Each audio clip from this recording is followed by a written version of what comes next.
porque es que las cercas donde realmente se manejan las cerdas ibéricas o donde se dan de comer, porque se sigue dando en algunas explotaciones con los sacos al hombro y echando la comida en los comederos, pues el jabalí baja de la sierra y igualmente, sobre todo en épocas de escasez, pues lógicamente come con o cerdos de bellota que, por ejemplo, se hermanan, algunos de ellos, en fincas que están muy tupidas o fincas que son realmente maravillas naturales, como a mí me gusta llamarlo, que cuando recoges a 50 o 60 cerdos ya para matadero, hay algunos que se te quedan, uno o dos, que se te quedan hermanados con...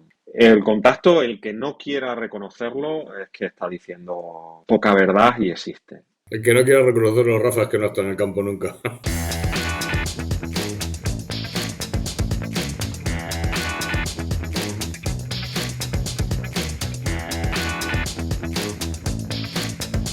Hola, soy Guillermo Ramis y hoy voy a ser vuestro anfitrión en este nuevo episodio de Proficar, donde por primera vez hablamos de Ibérico y para eso pues tenemos la fortuna de contar con Rafael Vázquez Caldito. Rafael, buenas tardes. Lo primero que quiero es agradecerte que compartas lo más valioso que tenemos todos, que es tu tiempo y que accedas a hablar de Ibérico con nuestra audiencia. ¿Cómo estás? Pues bien, bien. La verdad es que nos encontramos bien trabajando y, bueno, bien, con buen otoño, por así decirlo. Nada, pues lo primero que quería, Rafa, es pedirte que te presentes por si alguien no te conociera, aunque me consta que eres una persona relevante del sector. Preséntate a ti mismo, cuéntanos cuál es tu formación, cuál ha sido tu carrera profesional y a qué te dedicas hoy exactamente. Bueno, pues como bien dices, Guille, yo estudié veterinaria en la Universidad de Extremadura. Terminé aproximadamente pues hace unos 24 años, una cosa así.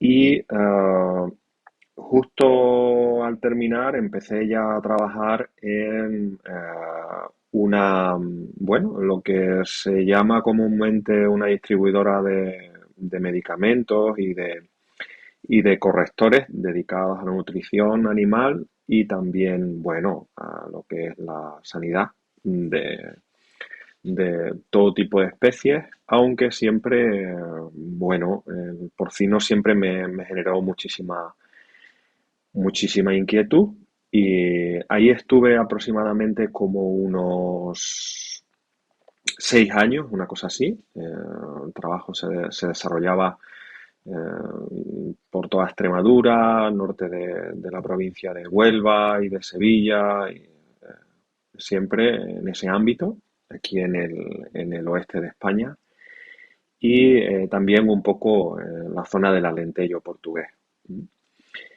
Y luego, una vez que ya pasaron esos 6 años, había ya algunos clientes bueno, que yo seguía trabajando independientemente a la empresa, con clientes a nivel personal, llevando la clínica fundamentalmente en explotaciones de porcino.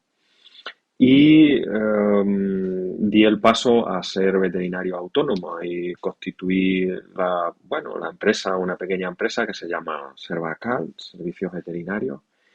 Y a partir de ahí, pues hasta el día de hoy sigo de la misma manera, bueno, con clientela de diversa índole, fundamentada en el porcino ibérico, porque es un poco la pasión, y desde entonces, pues hasta ahora. Luego, a lo largo de estos años, llevé a cabo también estudios de doctorado, porque, bueno, porque me ofrecieron la oportunidad en una empresa externa, una empresa de genética, y al final, pues pude terminar los estudios también en la Universidad de Extremadura, de doctorado. Y fundamentalmente es así un poco el resumen que te puedo hacer de un poco de la andadura profesional y académica hasta ahora. Un cuarto de siglo intenso. Vamos a hablar, Rafa, de ibérico. Fíjate que cuando yo empecé en esto, tengo algunos años más que tú, y el ibérico se consideraba pues esa parte folclórica que nos unía a España, a Portugal, ese cerdo autóctono con productos muy regionales y muy localistas, y que estaba incluso amenazado de extinguirse, y una raza minoritaria. Hoy, por suerte, no es así. Tenemos más de medio millón de reproductoras, con lo cual de minoritaria ya no tiene absolutamente nada. Pero quiero que me hagas un poco una semblanza histórica y cultural de la producción de Ibérico. ¿Cómo está arraigada esa producción en nuestra propia cultura, sobre todo de la parte suroeste de España? Háblanos de esto, por favor. Sí, mira, yo cuando estuve hablando, bueno, cada vez que me gusta mucho el inmiscuirme un poco en el mundo del blanco, simplemente, bueno, por mero aprendizaje, siempre lo comento y lo comento bueno, en los foros, en los congresos y todo esto, en relación a la diferencia tan grande que para mí, y bueno, y para todo el mundo que está en el blanco, incluso también en la raza ibérica, pero que está produciéndose en intensividad. Ya digo, la diferencia tan grande que hay en el sistema productivo en relación con el cerdo ibérico tradicional, que es el que realmente yo toco profesionalmente. Y ese es el cerdo ibérico que, como bien dices tú, es el que está anclado a la cultura muy, muy tradicional, tanto de la zona, fundamentalmente en la provincia de Badajoz, aquí en Extremadura, porque en Cáceres hay cerdo también ibérico, pero no mucho en comparación con la provincia de Badajoz, el norte de Huelva, en la Sierra Norte de Sevilla y luego, bueno, lógicamente también la parte de la provincia de Salamanca. Y ese cerdo es el cerdo, bueno, donde el ganadero fundamentalmente, que es el que, para mi gusto, el propietario de este tipo de granjas o de explotaciones, es el que realmente es tradicional en ese sentido de la producción. Es un ganadero que está muy relacionado también con la dehesa, porque el cerdo ibérico que yo me toco es el que está relacionado con la bellota, con lo que es la primalar, lo que es los animales, para que en la época que ahora está comenzando, por eso he dicho en la introducción un buen otoño, que es cuando empieza el aprovechamiento de montanera, bueno, pues el ganadero, pues este ganadero que digo tradicional, pues el que realmente le gusta ese tipo de producción, es en lo que está destinado sus explotaciones ganaderas. Las fincas suelen ser fincas adhesadas, comparte también, bueno, un poco más destinado al intensivo, pero es un ganadero tradicional, ganadero con costumbres, con visión productiva tradicional, no es como el ganadero de intensivo, donde el número me refiero al número, al cálculo de la productividad es muchísimo más ajustado que en todo esto. Y aparte también, bueno, está muy relacionado con el mercado de salida de este tipo de productos que también, bueno, da ese margen, por así decirlo, a que el ganadero sea un ganadero diferente. Desde luego son dos mundos culturalmente, por lo menos, completamente distintos, y la verdad es que tengo la fortuna de conocer los dos, tanto el ibérico en intensivo como el ibérico en la parte tradicional que tú dices, y son como mínimo un mundo dentro de este mundo del cerdo. Claro, producir de forma tradicional pues tiene sus desafíos, y me gustaría que habláramos un poco de ellos, sobre todo cómo implementar en ese tipo de producción, que por cierto es lo más sostenible y economía circular que puede haber, producir los cerdos en la dehesa, cómo implementar elementos necesarios como la sanidad, la bioseguridad, el bienestar con todas las normas que tenemos, o las necesidades nutricionales. ¿Cómo hacemos todo esto, Rafa, en el ibérico tradicional? Bueno, mira, en primer lugar, has dado o has tocado cuatro pilares, por así decirlo, fundamentales. El primero, al que puedo así centrarme un poco es en el tema de la bioseguridad. Por ejemplo, la bioseguridad en relación a este tipo de explotaciones donde donde el cerdo nace en algunas explotaciones todavía donde yo trabajo, en lo que son los típicos campings, que son estructuras que están colocadas en medio del campo, en medio de cercas, donde las cerdas paren sus propios lechones, pero no son las salas de parto típicas, ¿no? Pues de ahí a las salas de parto, que sí las hay ya en casi todas las explotaciones de Ibérico donde se trabaja. Eh, y ya en las transiciones y en los cebos, este tipo de bioseguridad, como se suele entender, aunque poco a poco se intenta convencer al ganadero de que es crucial, bueno, pues no existe como tal. Personalmente lo tengo que decir, no es vamos, no es una crítica, aunque sí creo que cada vez debe de ir cada uno, o por lo menos yo hablo personalmente, convenciendo al ganadero desde la retirada del uso de antibióticos de una forma masiva, que la bioseguridad es importante, es crucial, pero las explotaciones donde, aparte del cerdo, hay otro tipo de especies, ya sea de vacuno o ovino, pues cuesta mucho que el ganadero, que tiene una mentalidad, como hemos estado hablando, una mentalidad tradicional, pues que se haga caso de su técnico veterinario y que pues no permita el paso de cualquier vehículo a la explotación, que realmente el que entra en una explotación venga con sus calzas, que normalmente no suele hacerse. Y claro, eso conlleva, bueno, pues una ausencia prácticamente total de este tipo de bioseguridad. Un apunte, solo, una pregunta solo al respecto, Rafa. ¿Y cómo andamos con los jabalíes? Porque recuerdo que era el pilar central de la lucha contra africana, por ejemplo, en el ibérico, en el tradicional, era el control de los jabalíes y la transmisión de parásitos entre jabalíes y cerdos ibéricos. ¿Cómo andamos ahora que tenemos la superpoblación de jabalíes tan brutal que tenemos en toda Europa? Sí, y en la zona donde yo trabajo, es, como dices tú, una superpoblación también. Sí. De hecho, bueno, ahora porque no, pero y también, o sea, que no las puedo mostrar las fotos o los vídeos o todo, pero no falta alguna vez alguna explotación que nacen rayones, como le suelen decir los ganaderos. ¿Por qué? Porque su jabalí ha montado, ha cruzado, o sea, vamos, que ha preñado algunas de las cerdas ibéricas que tiene el ganadero. Eso lo único que ocurre es que no se puede, ni se puede mostrar, ni se puede decir, ni se puede, pero bueno, eso sí existe. Existe, desgraciadamente. ¿Por qué? Porque es que las cercas donde realmente se manejan las cerdas ibéricas o donde se dan de comer, porque se sigue dando en algunas explotaciones con los sacos al hombro y echando la comida en los comederos, pues el jabalí baja de la sierra y igualmente, sobre todo en épocas de escasez, pues lógicamente come con o cerdos de bellota que, por ejemplo, se hermanan, algunos de ellos, en fincas que están muy tupidas o fincas que son realmente maravillas naturales, como a mí me gusta llamarlo, que cuando recoges a 50 o 60 cerdos ya para matadero, hay algunos que se te quedan, uno o dos, que se te quedan hermanados con...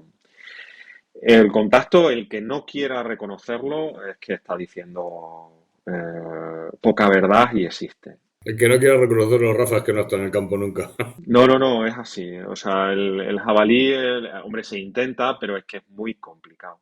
La producción a campo pues, siempre ha tenido inconveniente, pero que tenemos que entender que es una cuestión intrínseca. Vamos a hablar de salud, que ponemos, aunque por fin hace muchas décadas que no hablamos de esos patos tan mayores que no veíamos hace 40 años. ¿Cuáles son los principales desafíos sanitarios en el ibérico y cómo se afrontan en este ibérico tradicional?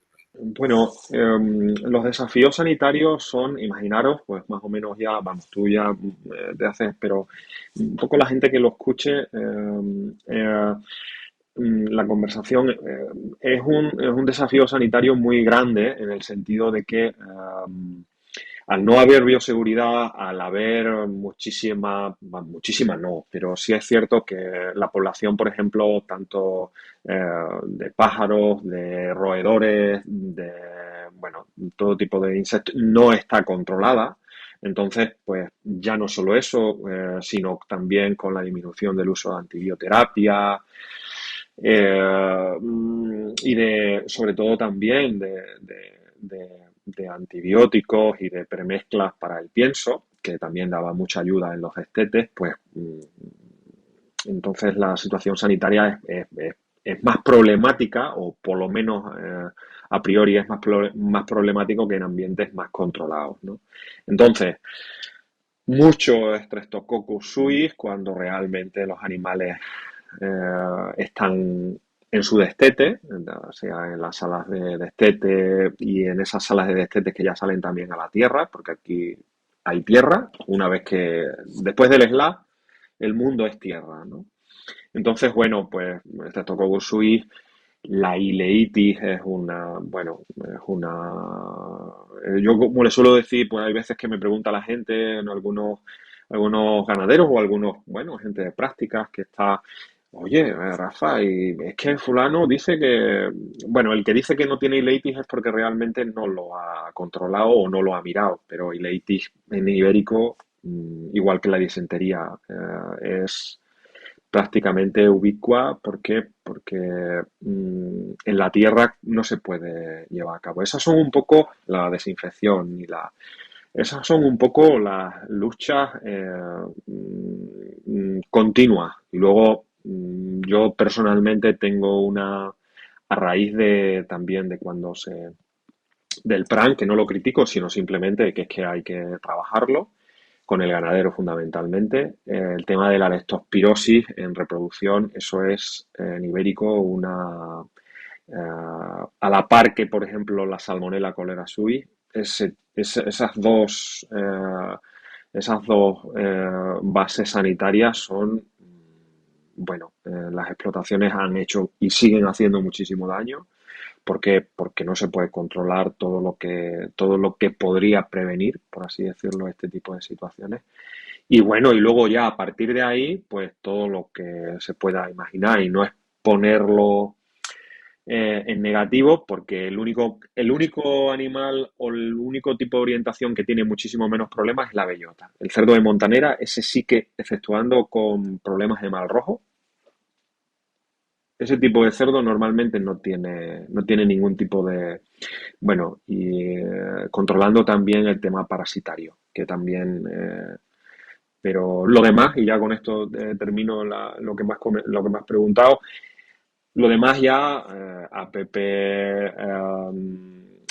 no sé, cocidios, cualquier tipo de diarrea, edema, enfermedad de los edemas, que ya está más controlada con el tema nutricional y también con las vacunas magníficas que existen. Bueno, que ya digo que a partir de ahí se puede extender todo en cualquier tipo de patología por eso mismo, porque hay de todo. No, no, está claro que tenéis los mismos problemas que tenemos en intensivo, pero con el añadido de esa forma de producción tradicional que no admite bioseguridad y la edad de los animales, no nos olvidemos. Eso es. Porque es verdad que, por ejemplo, yo nunca había visto mal rojo en los cerdos blancos y cuando empezamos a criar ibérico en intensivo empezamos a ver casos de mal rojo simplemente por pérdida de inmunidad por cuestiones de la edad. Sí, sin duda nuestro es un desafío muy interesante. Vamos a hablar de bienestar también.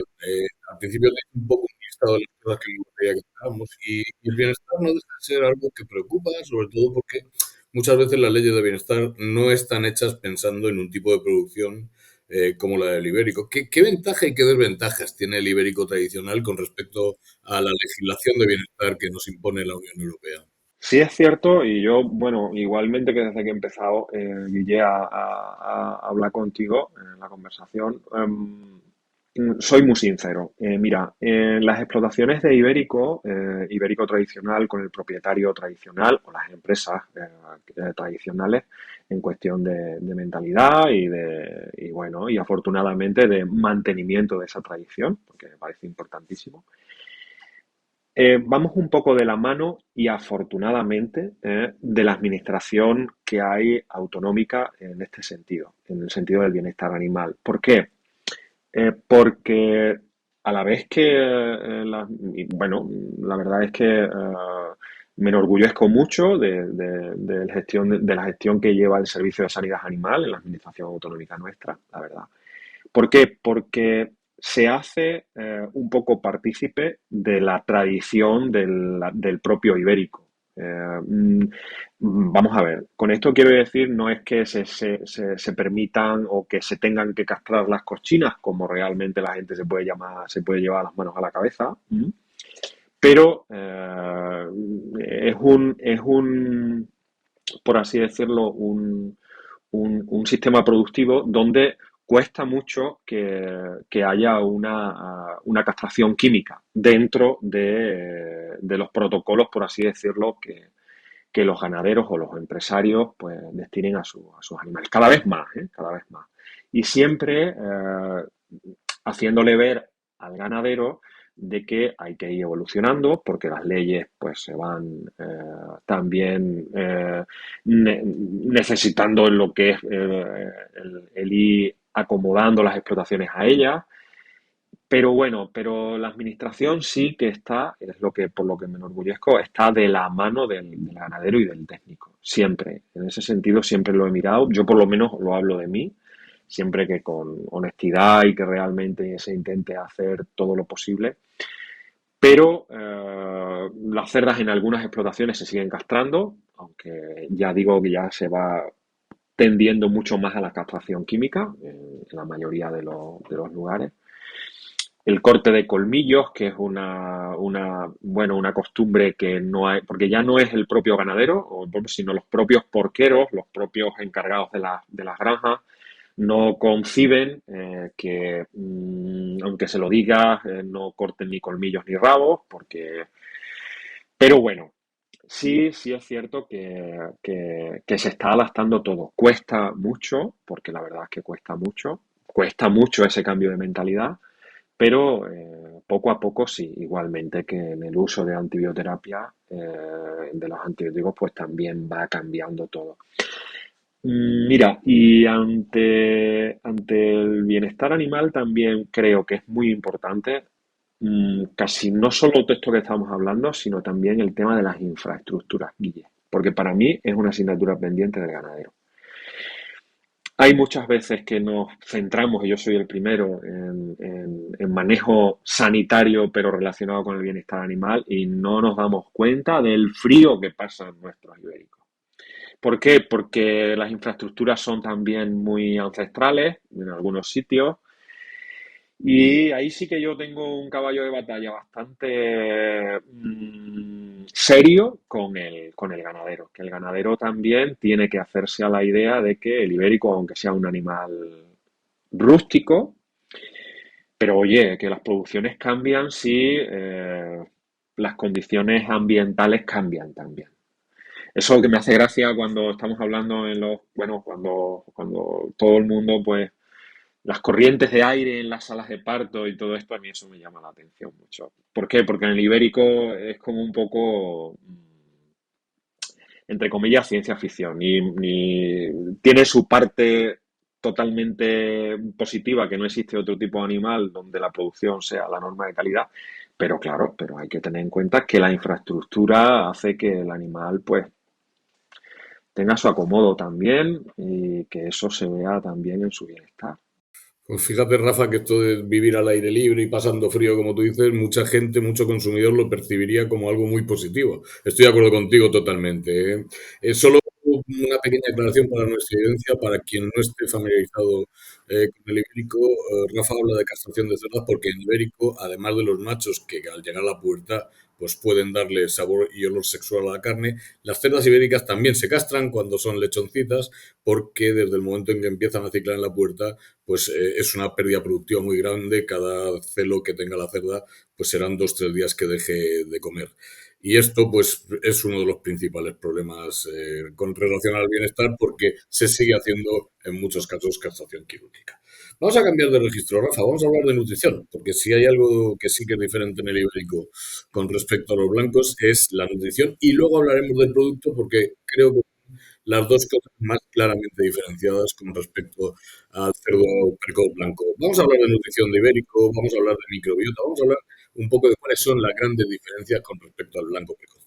Bueno, mira, el cerdo ibérico, fundamentalmente, que ya digo, el animal, por ejemplo, es que se me viene un poco, se me viene a hablar nutrición, hablar de ibérico, hablar de montanera. Lo que se me viene a la cabeza es el aprimalamiento como mecanismo productivo o como, bueno, manejo, vamos a dejarlo en un manejo productivo para que el animal entre en esta época así de otoño ya, de finales de octubre, primeros de noviembre, a comer hierba y bellota, que ya se lleva cayendo como 15 días aproximadamente.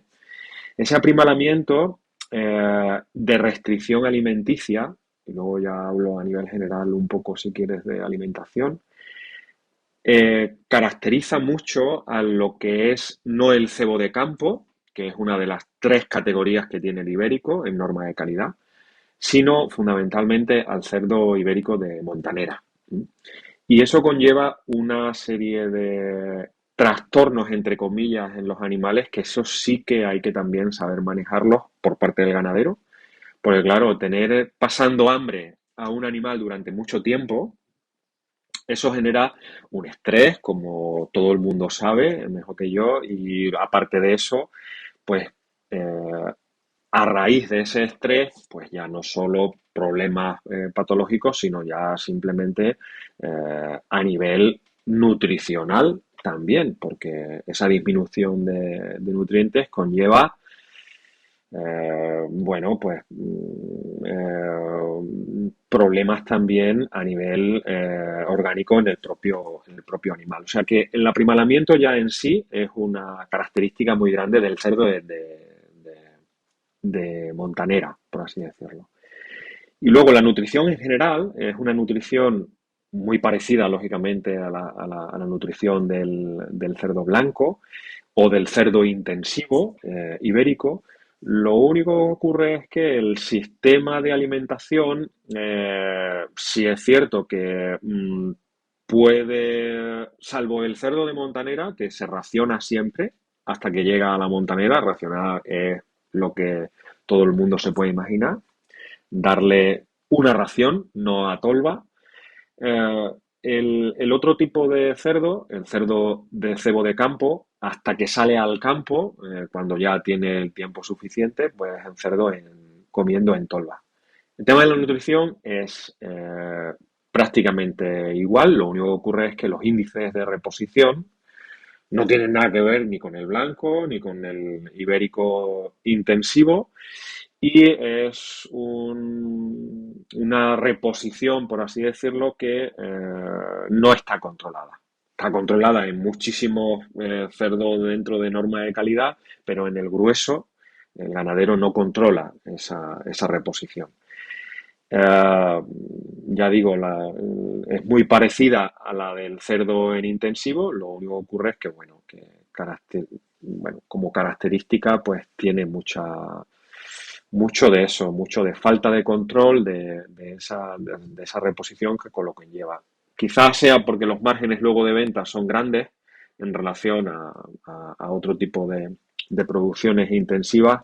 Entonces al ganadero pues como que le da un poco, y si se le asocia a su carácter tradicional y a mentalidad tradicional, pues bueno, pues tampoco es que... pero bueno, hay que cuidarla porque cuando se destetan los animales, pues vienen los problemas, no solo de enterotosemia, sino de diarrea, por así decirlo, y esa alimentación y esa nutrición sí se cuida. Sí se cuida porque es necesaria completamente. Se modifican las raciones, porque son animales que tú lo has dicho antes, que es súper crucial. Son animales que el cebo de campo tiene su mate a 12 meses. Y el de bellota, yo por ejemplo, los cerdos que normalmente suelo recomendar que entren en bellota son cerdos que entran en bellota con 1 año y medio. Sí, sí. Se van a 2 años sin ningún problema. Eso es, son animales pues que en la que te das cuenta el índice de reposición no es que sea algo crucial, pero sí la calidad sí es muy importante por ya a nivel sanitario, ¿no? Sí, pero está claro que todo esto, bueno, la parte más diferente, como tú dijiste, es la montanera, animales que están aprimarados, se han llevado a cierto peso y que se rematan esos 4 o 5 meses de comiendo bellota, hierba, trufas, todo lo que encuentran en el campo. Quiero que me hables de ese producto final. Bueno, el producto ibérico lo conocemos todos, una carne mucho más madura, muy diferenciada, con otro buquet, otra jugosidad, pero háblame específicamente de ese producto de bellota, de esa montanera tan específico de la cual solo se producen 500.000 de cerdos hasta donde yo sé, con lo cual es algo pues muy, muy diferenciado, muy específico. Háblanos de la calidad de esos productos, por favor, Rafa, y sobre todo dile a nuestra audiencia dónde y cuándo se puede comprar carne fresca de bellota. Mira, yo, vamos, cuando yo, vamos, yo hablo personalmente que a mí me gusta mucho pues, ir fuera de Extremadura porque yo creo que es incluso a Portugal, que me parece bueno, un país maravilloso. Bueno, cuando vas fuera, eh, es cuando realmente, yo creo que eso se te resume todo, Guille, la pregunta tuya, es cuando te das cuenta de lo que tenemos aquí en la zona norte de Huelva, zona norte de Sierra Norte de Sevilla, Córdoba, que nunca se me olvide, por favor, madre mía, los Pedroches, y luego la provincia de Badajoz y Salamanca. No sabemos lo que tenemos, de verdad. Y si supiéramos venderlo, de verdad, como por ejemplo lo hacen nuestros hermanos los italianos o con sus cosas o bueno, en general, ¿no? La gente cuando, aunque se está haciendo mucho, muchísimo, me consta mucho por ejemplo, por la denominación de origen de esa Extremadura, que, bueno, donde tengo a Álvaro, por ejemplo, que es, bueno, en fin, desde la dirección técnica y todo, se está haciendo mucho. El animal, por ejemplo, de denominación de origen, igual que el de cerdo de etiqueta negra, como se suele decir, nosotros nos marcamos mucho en la norma de calidad por las etiquetas, ¿no?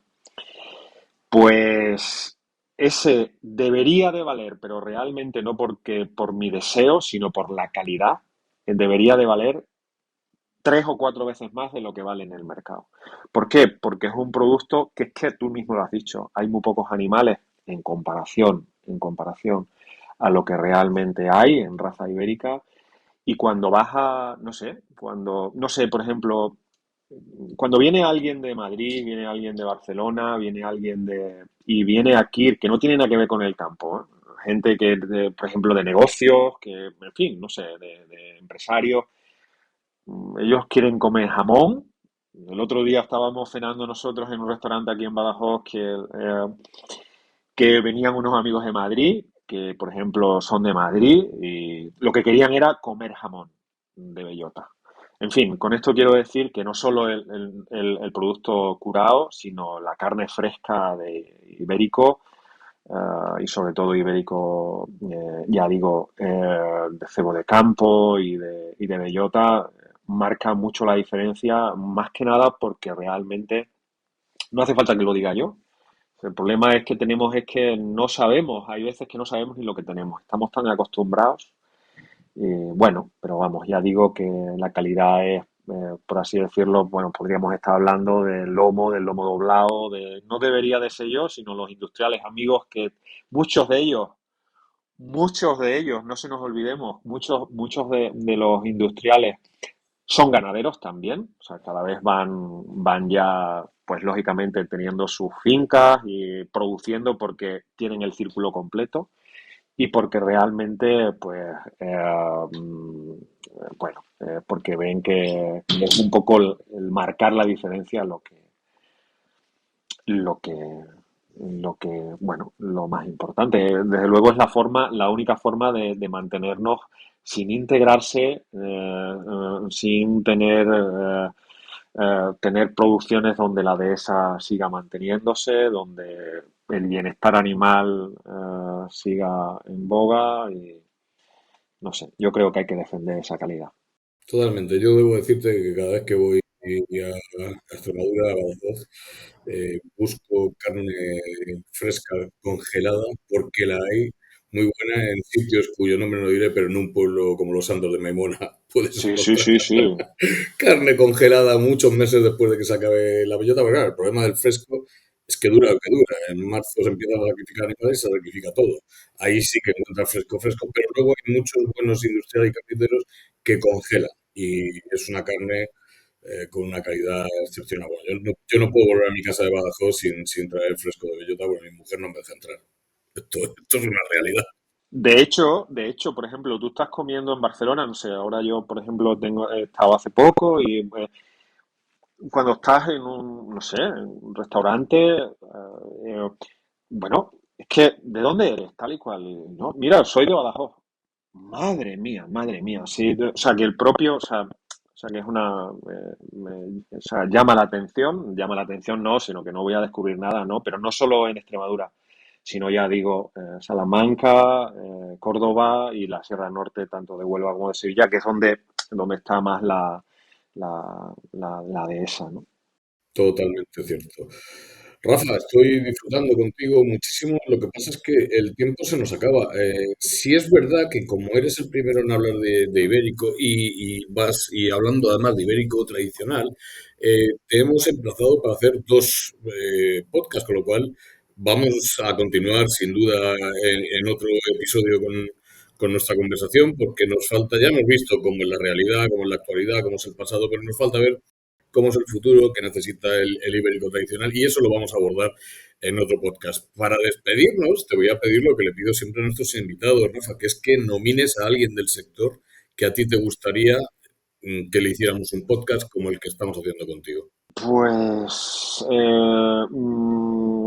si te digo la verdad, ahora mismo me coges un poco en blanco, pero ¿eh? En relación con el ibérico,